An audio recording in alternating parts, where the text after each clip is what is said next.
It comes down to Jared Kushner and Steve Witkoff, who we saw sitting there with Benjamin Netanyahu. They've been the ones who've been on the planes, working the phones, talking to the Qataris in Egypt and putting the bones of this deal together.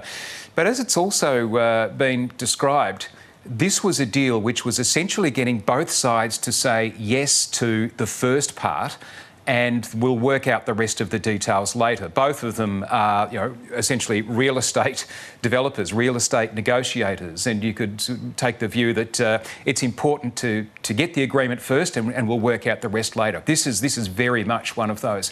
So why did it take this long? That probably comes down to whether President Donald Trump felt like he wanted to put the pressure on Israel or not. And for much of his term in office so far this year, it's been a case of not.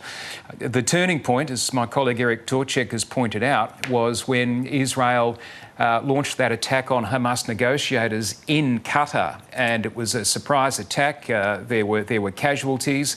The Qataris got very, very short notice, and that really outraged many in the Middle East. That filtered through to the White House, and that's when there was this turning point, and when Donald Trump started to put the pressure back on Israel to come to an agreement. At the same time as, of course, he was making clear he considered himself a worthy candidate for the Nobel Peace Prize, which will be announced very shortly. And so whether he felt that sealing some kind of ceasefire here would help his case there. But certainly there's a real change coming from Donald Trump in the White House that made all the difference. But the nuts and bolts put together by Steve Witkoff and Jared Kushner, but it's, as I say, it's a partial deal. It's a partial agreement. There's a lot that we don't know. And how much political capital do you think that this will send President Trump's way and indeed Benjamin Netanyahu's way?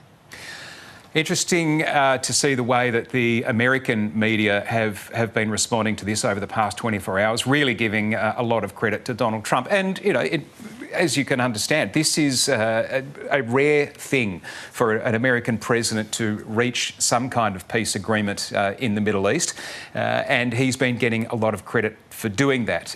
There's also, of course, the argument that this could have happened pretty much any time since he took office in January, but he's definitely getting a lot of credit for that. As far as Benjamin Netanyahu goes, that's more difficult to say. There are many Israelis who believe that the Israeli Prime Minister prolonged this war because as long as it was going on, it delayed his day of reckoning in the courts over completely separate corruption charges, which could see him possibly facing jail time. And he's been deeply unpopular since before this war began for that and for other reasons. So if indeed there is an end to the war, and that is not confirmed yet, that is not part of this deal as it exists at the moment. But if there is indeed an end to the war, then Benjamin Netanyahu will be in a situation where he'll face the polls. He's deeply unpopular still. Whether this changes that dynamic or not, we'll find out.